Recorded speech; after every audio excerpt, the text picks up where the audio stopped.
वर्णिवेशरमणीय दर्शनम मंदहासरुचिरान्नाम्बुजं पूजितं सुरनरोत्तमैर्मुदा धर्मनंदनमहं विचिन्तये। असतो मा षड्गमय तमसो मा ज्योतिर्गमय मृत्युर्मा अमृतं गमय। ओम शांति शांति शांति। अस्मद्गुरु समारंभां नाथयामुन मध्यमां लक्ष्मी वल्लभ पर्यंतां वंदे गुरु परंपरा। આજની જ્ઞાન સભાની અંદર પધારનારા બધા જ ભગવત ભક્તોને વેદાંતાચાર્ય પુરાણ ઇતિહાસાચાર્ય અમે ફિલોસોફી શાસ્ત્રી રાકેશભાઈના હેતપૂર્વક જય સ્વામિનારાયણ। ભક્તો, આજની આ જ્ઞાન સભાની અંદર આપણે બધા ખ્યાતિ વિશે વિભિન્ન દાર્શનિકકારોની માન્યતા વિશે થોડી વાત શ્રવણ કરશું। તો બધા જ શ્રોતાગણો અને એમાં પણ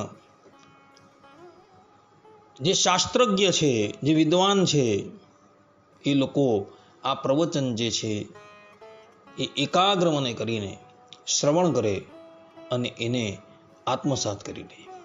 કારણ કે વિશિષ્ટાદ્વૈત મતની અંદર ખ્યાતિનું જ્ઞાન ન હોય તો એને વિશિષ્ટાદ્વૈત મતની અંદર કોઈ પણ જાતની સમજણ પડે નહીં।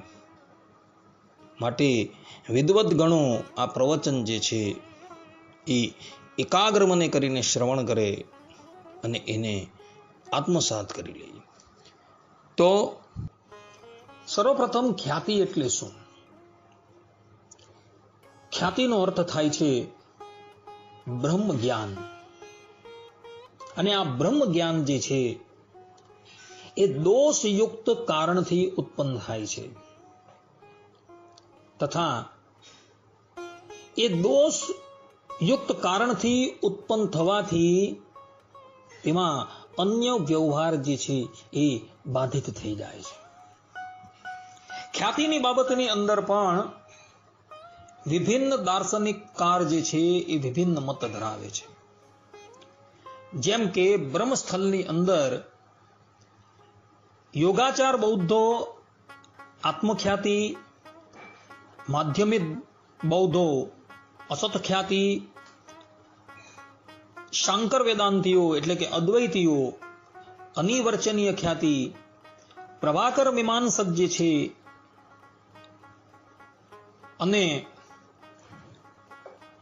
ભાટ્ટ મીમાંસકો જે છે એ અખ્યાતિ, નૈયાયિકો અને વૈશેષિકો જે છે એ અન્યથા ખ્યાતિ અને વિશિષ્ટાદ્વૈતીઓ જે છે એ સત ખ્યાતિ સ્વીકારે છે। હવે ક્રમશઃ ખ્યાતિ વિશે આ વિભિન્ન દાર્શનિકકારોનો શું મત છે એ આપણે શ્રવણ કરીએ। તો ક્ષણિક વિજ્ઞાનવાદી યોગાચાર લોકો જે છે તેઓ આત્મખ્યાતિને માને છે। તેઓના મત પ્રમાણે જ્ઞાન સિવાય જ્ઞેય પદાર્થનું એટલે કે જાણવા યોગ્ય પદાર્થનું અસ્તિત્વ છે જ નહીં।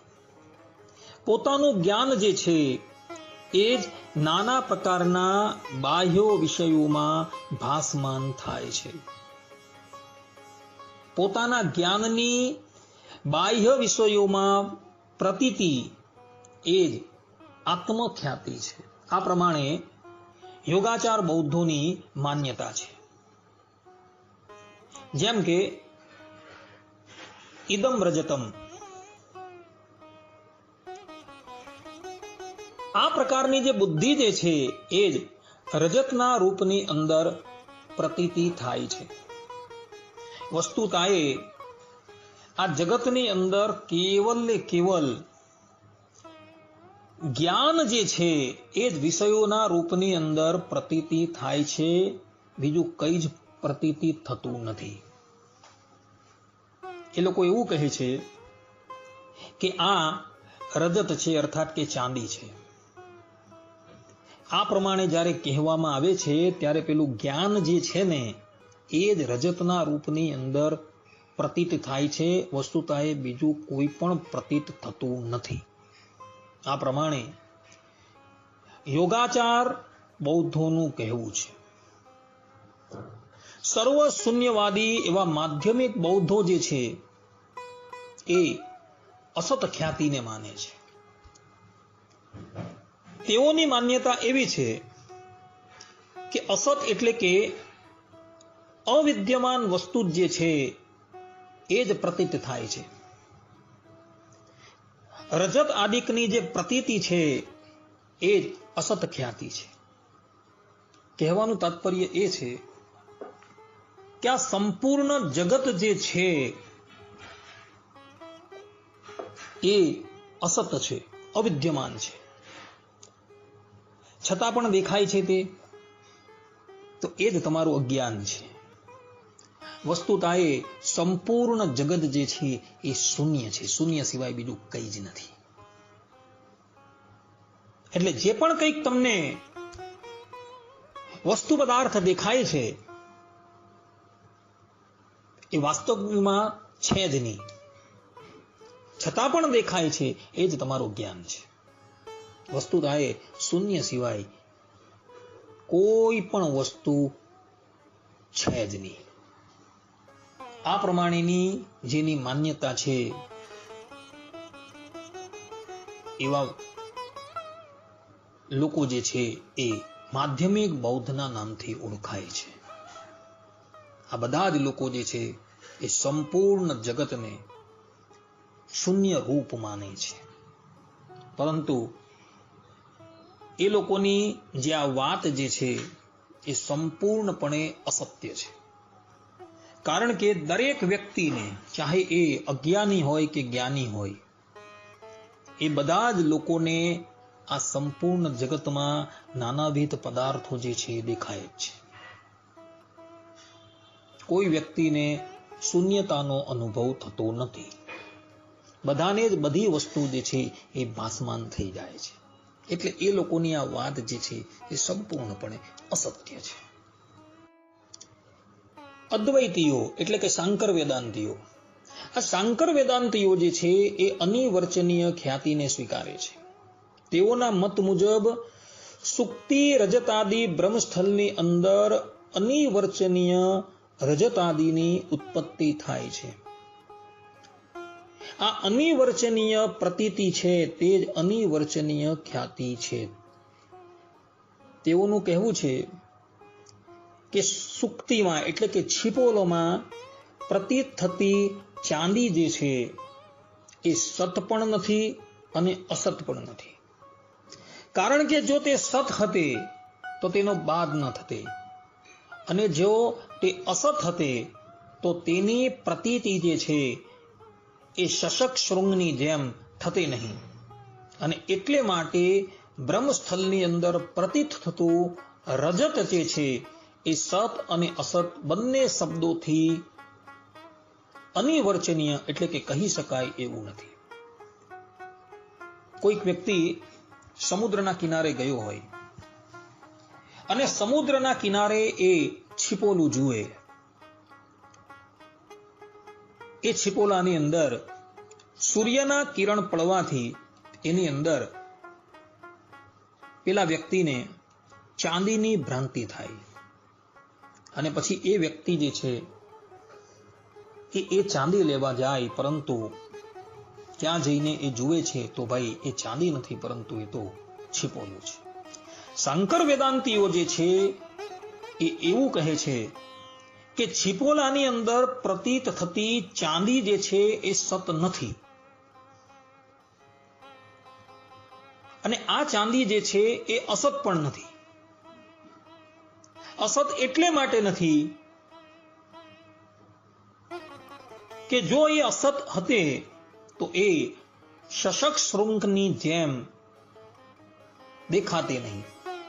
જે પ્રમાણે સસલાના મસ્તકની ઉપર શિંગડા, સસલાના મસ્તકની ઉપર ક્યારેય પણ શિંગડા હોતા નથી, તે જ પ્રમાણે પેલું જે છિપોલું છે એની અંદર વસ્તુતાએ ચાંદી નથી, છતાં પણ ચાંદી દેખાય છે.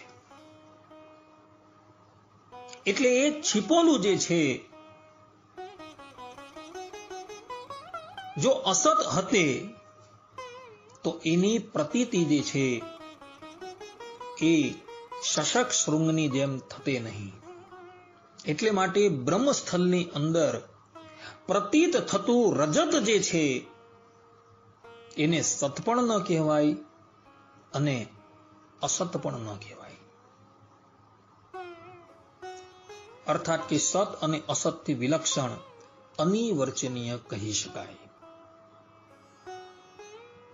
આ પ્રમાણે શંકર વેદાંતીઓનું કહેવું છે. નૈયાયિકો અને વૈશેષિકો જે છે એ અન્યથા ખ્યાતિને સ્વીકારે છે.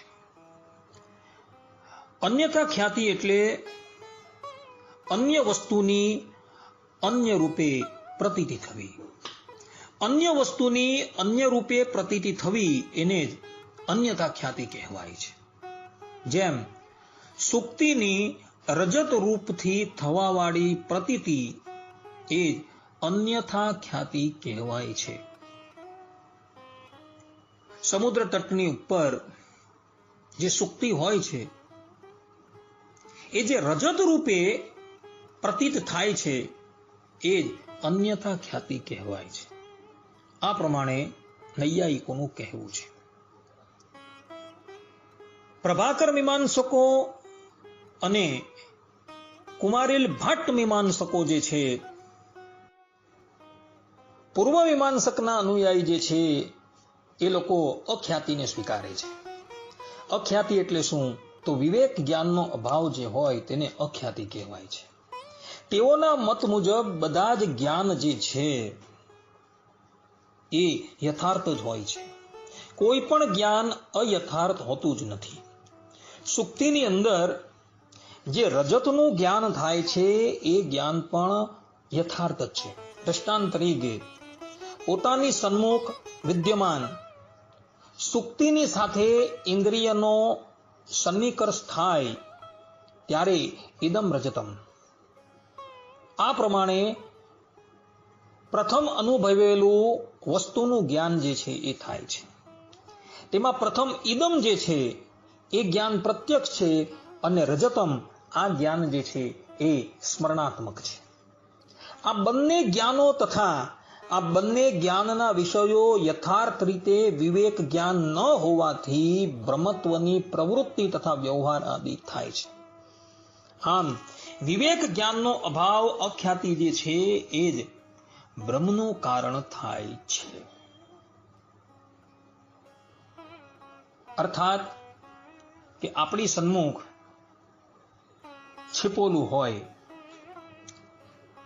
એ છિપોલાની ઉપર સૂર્યનો પ્રકાશ પડે એટલે એની અંદર ચાંદીની પ્રતીતિ થતી હોય, ત્યારે આપણે એમ કહીએ કે ઇદમ રજતમ, આ જે છે એ રજત છે અર્થાત કે ચાંદી છે. તેમાં ઇદમ જ્ઞાન જે છે એ પ્રત્યક્ષ છે અને રજતમ જ્ઞાન જે છે એ સ્મરણાત્મક છે. આ બંને જ્ઞાનો તથા બંને જ્ઞાનના વિષયો યથાર્થ રીતે વિવેક જ્ઞાન ન હોવાથી એ અનુભવ કરનારાને ત્યાં બ્રહ્મ ઉત્પન્ન થાય છે. જો એને યથાર્થ જ્ઞાન હતે તો ત્યાં બ્રહ્મનું કારણ ન થતે. આ પ્રમાણે મીમાંસકોનું કહેવું છે. વિશિષ્ટાદ્વૈતવાદીઓ જે છે એ યથાર્થ ખ્યાતિને માને છે અર્થાત કે સત ખ્યાતિને માને છે.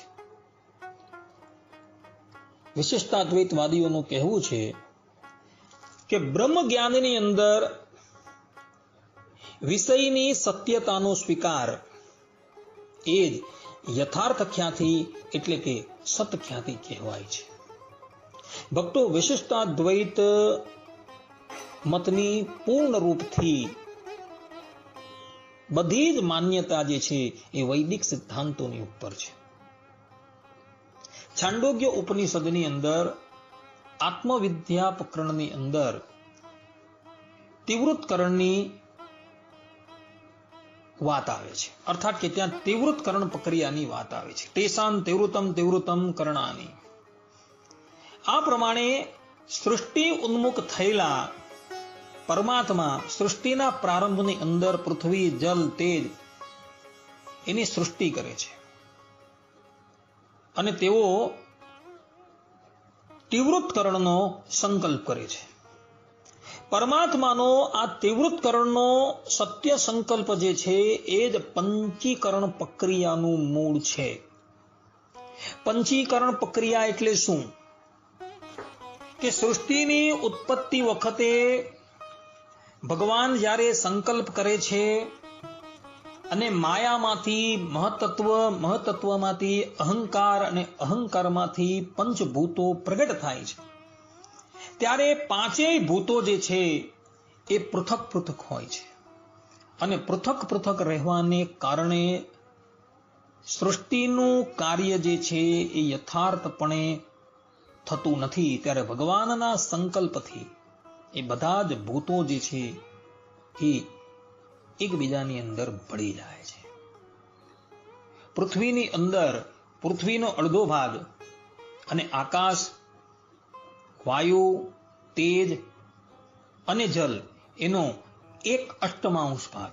એ જ પ્રમાણે જલની અંદર, તેજની અંદર, વાયુની અંદર અને આકાશની અંદર તેનો અડધો ભાગ જે છે એ જેમનો તેમ રહી બાકીના 4 ભૂતોનો ભાગ જે છે એ એકબીજાની અંદર ભળી ગયો હોય છે. પૃથ્વીની ઉપર પૃથ્વીનો ભાગ વધુ હોવાથી એને પૃથ્વીના નામથી કહેવાય છે. પંચીકરણ પ્રક્રિયાની અંદર બધા જ ભૂતો જે છે એ એકબીજાની અંદર ભળી ગયા હોવાથી સમુદ્ર કિનારે ગયેલા મનુષ્યને સુક્તિની અંદર રજતનો ભ્રમ થાય છે એ યથાર્થ છે. પરંતુ વસ્તુતાએ એ સુક્તિ જે છે એ રજત નથી. પંચીકરણ પ્રક્રિયાને લઈને પૃથ્વીની અંદર તેજનો ભાગ જે છે એ ભળી ગયો હોય છે અને એને લઈને પેલા મનુષ્યને સુક્તિની અંદર રજતનો ભ્રમ થાય છે. એને રજતનો ભ્રમ થાય છે એ ભ્રમ સત્ય છે, પરંતુ એ સુક્તિની અંદર રજતની માત્રા જે છે એ અલ્પ છે અને એટલે માટે એ સુક્તિ તરીકે વ્યવહારિત થાય છે. એની અંદર રજતની માત્રા ઓછી હોવાથી એ સુક્તિ તરીકે કહેવાય છે, પરંતુ એવું નથી કે એની અંદર રજત ન હતું, તેજનો ભાગ ન હતો. તેજનો ભાગ પણ છે, કારણ કે પંચીકરણ પ્રક્રિયા પ્રમાણે એક ભૂત બીજા ભૂતની અંદર ભળેલું છે અને એને લઈને સુક્તિની અંદર પણ રજત છે, પરંતુ રજતનો ભાગ જે છે એ અલ્પ છે અને એને લઈને એનો વ્યવહાર જે છે એ સુક્તિ તરીકે થાય છે. અગાડી અમે તમને કહી ગયા તે પ્રમાણે પૃથ્વી જે છે એ પૃથ્વીની અંદર પૃથ્વીનો ભાગ વધુ હોવાથી એને પૃથ્વી કહેવાય છે, પરંતુ એનો અર્થ એવો નથી કે એની અંદર જલ છે, તેજ છે, વાયુ છે, આકાશ છે, નથી. એની અંદર છે, પરંતુ પૃથ્વીનો ભાગ વધુ હોવાથી એનો પૃથ્વી તરીકે વ્યપદેશ થાય છે અને પૃથ્વી પર રહેલો મનુષ્ય જે છે એ પૃથ્વી તરીકે એનો વ્યવહાર કરે છે. સમુદ્ર કિનારે ગયેલો વ્યક્તિ છીપોલાની અંદર સૂર્યપ્રકાશ પડવાથી એ છીપોલું જે છે એ રજત રૂપે દેખાય છે અને પેલો મનુષ્ય જે છે એને રજત સમજી ગ્રહણ કરવા માટે જાય છે, પરંતુ વસ્તુતા એ રજત નથી હોતું, પરંતુ એ છીપોલું હોય છે. પરંતુ એનો અર્થ એવો નથી કે એ છીપોલાની અંદર રજત નથી, રજત છે, પરંતુ રજતની માત્રા જે છે એ અલ્પ માત્રામાં છે. અને એટલે માટે સુક્તિમાં રહેલા રજતથી આભૂષણ આદિ બનાવાતા નથી. અને જ્યારે સુક્તિની અંદર સુક્તિના બહુપણાનું જ્ઞાન થઈ જાય છે, ત્યારે સુક્તિમાંથી રજતનું બ્રહ્મ જે છે એ નિવૃત્ત થઈ જાય છે. એટલે માટે બ્રહ્મસ્થળની અંદર સુક્તિની અંદર રજતની ભ્રાંતિ થઈ, એ ભ્રાંતિ યથાર્થ છે, પરંતુ ત્યાં અન્યથા ભ્રાંતિ નથી, અસત ભ્રાંતિ નથી, અનિર્વચનીય ભ્રાંતિ નથી, એવું કંઈ જ નથી. પરંતુ ત્યાં ભ્રાંતિ થાય છે એ યથાર્થ છે, પરંતુ એક ખાસ ધ્યાન રાખવાની છે કે સુક્તિની અંદર રજત હોવા છતાં એ સુક્તિનું ભૂયસ્તપણું ગણું હોવાથી અને તેજની માત્રા ઓછી હોવાથી એ સુક્તિથી આપણે ઘરેણા આદિક બનાવી શકતા નથી. એટલે એક ભૂત બીજા ભૂતની અંદર ભળેલું હોવાથી સમુદ્ર કિનારે ગયેલા મનુષ્યને સુક્તિની અંદર રજતનો ભ્રમ થાય છે. એ ભ્રમ યથાર્થ છે, પરંતુ એનો ભ્રમ જે છે એ ગલત નથી. પરંતુ એ વ્યક્તિ જ્યારે એ સુક્તિને રજત લઈને સમજીને લેવા માટે જાય છે, ત્યારે એને ખબર પડે છે કે ભાઈ આ રજત નથી, પરંતુ આ તો સુક્તિ છે. છતાં પણ એની અંદર રજત દેખાય છે.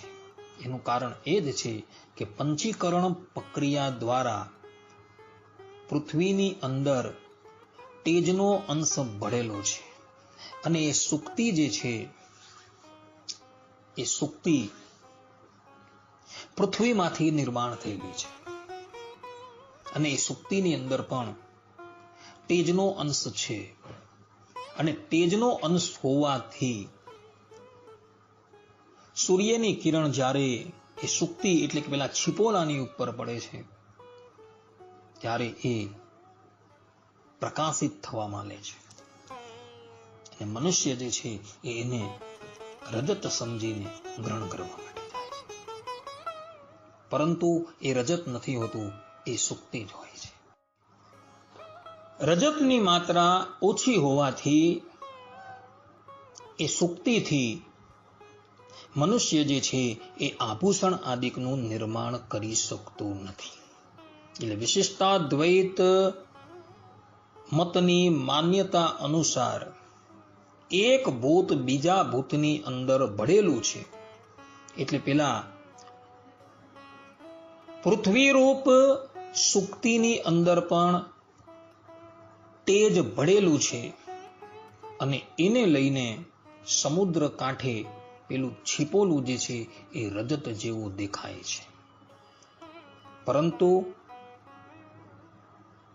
એ છીપોલાની અંદર રજતની માત્રા જે છે એ ઓછી છે, એટલે એનાથી આભૂષણ આદિ નિર્માણ થઈ શકતું નથી. પરંતુ તેજ તત્વ તો એની અંદર છે, અને મનુષ્ય જે છે એને રજત સમજીને લેવા માટે જાય છે. એની એ પ્રવૃત્તિ પણ સત્ય છે, અને પેલા છીપોલાની અંદર જે રજતની ભ્રાંતિ થાય છે એ પણ સત્ય છે. રજત પણ એટલે કે તેજ તત્વ પણ એ છીપોલાની અંદર છે અને એટલે માટે એ રજત રૂપે પ્રતીતિ થાય છે. એટલે પેલા ભાઈની પ્રવૃત્તિ પણ સત્ય છે અને છીપોલાની અંદર રજત છે એ પણ સત્ય છે, પરંતુ રજત જે છે એ માત્રાની અંદર નથી, અમુક જ માત્રાની અંદર છે અને એને લઈને એ છીપોલા દ્વારા આપણે આભૂષણ આદિક જે છે એ બનાવી શકતા નથી. આ પ્રમાણે વિશિષ્ટાદ્વૈત સિદ્ધાંતની અંદર બ્રહ્મસ્થલની અંદર જે યથાર્થ ખ્યાતિ સ્વીકારાય જે છે તે યોગ્ય જ છે, કારણ કે એક ભૂત જે છે એ બીજા ભૂતની અંદર ભળેલું છે. આને એક બીજા દ્રષ્ટાંતથી પણ આપણે સમજીએ. જ્યારે આપણે કોઈક વખત રણપ્રદેશની અંદર જઈએ ત્યારે રણપ્રદેશની અંદર આપણે બધાને ઝાંઝવાના નીર દેખાતા હશે. આપણે એવી ભ્રાંતિ થાય છે કે સમીપની અંદર જ એક જલનું સરોવર છે, પરંતુ ત્યાં આપણે જઈએ તો એ દૂર થતું જાય છે. એ ઝાંઝવાનું નીર જે છે એ અસત્ય નથી, સત્ય છે, પરંતુ એની અંદર જલની માત્રા જે છે એ ઓછી છે અને વાયુની માત્રા જે છે એ વધુ છે. જલની માત્રા ઓછી હોવાથી આપણે જ્યારે જલ લેવા માટે જઈએ છીએ ત્યારે એ આપણાથી દૂર થતું જાય છે અને આપણે જલની પ્રાપ્તિ થતી નથી. વસ્તુતા એ જલ છે જ, પરંતુ જલની માત્રા જે છે એ ઓછી છે. એટલે એ ઝાંઝવાનું નીર છે એ પણ સત્ય છે અને સમુદ્ર કિનારે છીપોલાની અંદર રજતની ભ્રાંતિ થાય છે એ પણ સત્ય છે, કારણ કે એક ભૂત જે છે એ બીજા ભૂતની અંદર મળેલું છે. એટલે માટે આપણે એ જે ભ્રાંતિ થાય છે એ ભ્રાંતિ સત્ય છે. આ પ્રમાણે વિશિષ્ટાદ્વૈત મતની માન્યતા અનુસાર બ્રહ્મસ્થલની અંદર જે પણ કંઈક ભાસમાન થાય છે એ બધું યથાર્થ છે. આ પ્રમાણે વિશિષ્ટાદ્વૈત મતની અંદર યથાર્થ ખ્યાતિ જે છે તેનો સ્વીકાર કરવામાં આવેલો છે. આ પ્રમાણે ભક્તો અહીં ખ્યાતિ વિમર્શ જે છે